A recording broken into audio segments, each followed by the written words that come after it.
Alright, so today I want to get into some discussion on what could be Buddha's motives for everything that he's been up to. Because with everything up to the latest chapter, chapter 45, since way early back in like Shiva vs. Raiden when we first saw Buddha in the manga, I think there's enough so far to think about what he, brings differently to the table and how this works to separate himself from a, typical hero or villain. And so it doesn't look like he's heading down anything in those roles, but now that we've gotten not just Zero backstory, but also some on Buddha, I just want to talk about what could be his motives here and how this might affect the entire round even. So chapter 45 is where we learn Buddha at one point served humanity even as a human. He was like their teacher and their provider, it seems, since it looked like the crowd that was following him were his supporters, and this next part is very overlooked, but he even went out of his way to offer guidance to Zero at one point too. So it's interesting seeing Buddha being this compassionate in comparison to the Buddha we see now in present time that's just super gung-ho and snark. I'm gonna make a bold assumption here and say that Buddha is probably still just as equally compassionate as he was back then, but seems to somehow realize along the way that I guess the gods are the real enemy here. Especially now that we know Buddha is a traitor, this could also mean that when Kojiro and Okita came out to defend Buddha, when Loki was challenging him, that they're most likely on board with whatever Buddha's goal really is. Because I think some of us were unsure if Kojiro and Okita coming out to fight was just their way of saying that they were Team Buddha or not, but now that it's already been confirmed that he is a traitor, it makes me wonder why exactly it is that they could be on his side, right? Because maybe this would suggest a past meeting between Kojiro and Buddha, and maybe even Jack too. It's a mystery on how their alliance would have been made if Kojiro and Okita are actually, Buddha's allies. And it makes sense given Buddha already declared he would save humanity on his own regardless, so. But this is where it gets confusing because it should mean Buddha is on Brunhild's side too then, right? But for some reason that isn't the case. I mean, we know at some point before the tournament she did confront Buddha asking about Volin, but even then the discussion was just really off-putting and confrontational after Buddha realized she basically manipulated him to represent humanity. And so with that, there is some reason we're unaware of that these two aren't working together, and let's be honest, this is about saving humanity, so I would imagine that the reasons for not cooperating are probably just straight up indifferent, maybe even, morally opposing. And I bring this up because we get an interesting parallel in their confrontation when Buddha asks her about her eyes and she's just glaring at him, except we actually see him give her this exact glare first. And overall, this entire discussion just felt very sketchy, and I'm not talking just about the same way they both look at each other in a way that Buddha says specifically show that good and evil don't matter, but even from the start where he looks suspicious of her when she tells him that she was crying. So I'm not sure how important this parallel is, but if it's implying that Buddha and Brunhild have their own methods to saving humanity that don't morally align, then that could explain why they're not necessarily working together despite rooting for the same team. But if this is the case, then maybe Kojiro and Okita have an idea what Buddha is planning and agree with it too, since we saw them stand up for him. Because I don't see the point in Kojiro returning if it wasn't for an actual story point to be brought up later on, considering he's already fought, but we're seeing him return for a reason, and it could be because he'll have something to do with Buddha and his plan. So my guess is then this should mean Buddha's plan is a long-term goal, making it almost like Brunhild's, except somehow different, and for now we don't know why. And also I think it's interesting that Zero is kind of a part of this, since we know he isn't fully committed to ending humanity either, which makes sense. There's a certain extent of him fighting against Buddha, this which is personal for him, but we did find out that at one point he actually did try to save humanity on his own as well. And even when he decided humanity was beyond saving, he really only blamed himself, wondering why he couldn't accomplish the goal of giving them happiness. So all three of them have their role. I'm just not sure if Buddha and Brunhild are on the same side, and if not, is it because one is morally right and the other one isn't? And with all this aside, you can just tell how opposite these two are going about saving humanity straight away. There's Brunhild, who by her own decision making hasn't fought in Ragnarok yet. On the other hand, there's Buddha, and who's the complete opposite, as in he couldn't care less about when and who he fights. In the tournament, he even chooses who he fights for. At the same time, Brunhild isn't getting all this hate from the enemy either. It's Buddha who's showing his face and taking the risk all on his own. So by the looks of it, even their methods to their goals seem very opposite here. And then there's Zero, who I just recently realized it looks a lot like Bishamonten, right? Like they both have the horns and curvy round eyebrow thing going on. So if for some reason Bishamonten is like, adult Zero or something, then I wonder how personal it actually is for him, if at all. Because no matter what, the 7 gods of fortune are heaven's executioners. So in other words, even if Buddha never fought in Ragnarok, it would be on, the 7 gods of fortune to execute him. That was always the the plan, and Bishamonten says this. But for some reason, the seven gods waited until Ragnarok for this to happen, which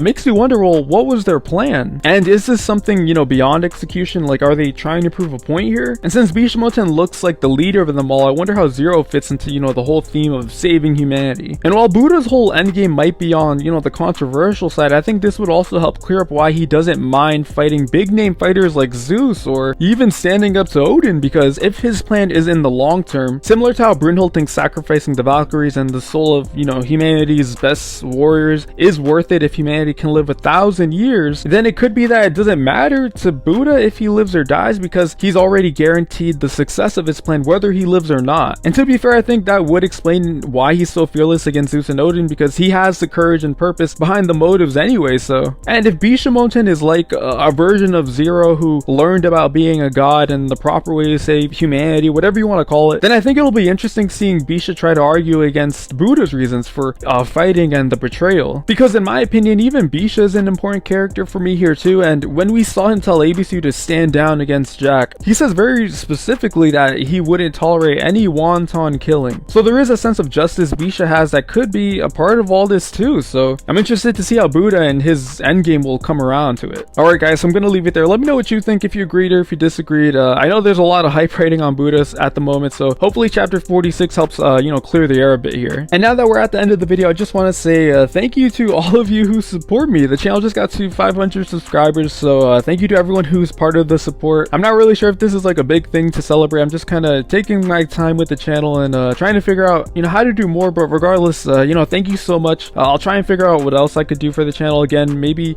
pick up some other manga titles and make more, you know, open discussion videos like this for Ragnarok. I'm not really sure, but if you have any ideas, please feel free to comment down below. And if you like the video, please leave a like. I'd greatly appreciate it. And if you want to see more Record of Ragnarok content, please subscribe if you're down. I'll be doing more. And again, thank you so much, guys. Have a great day.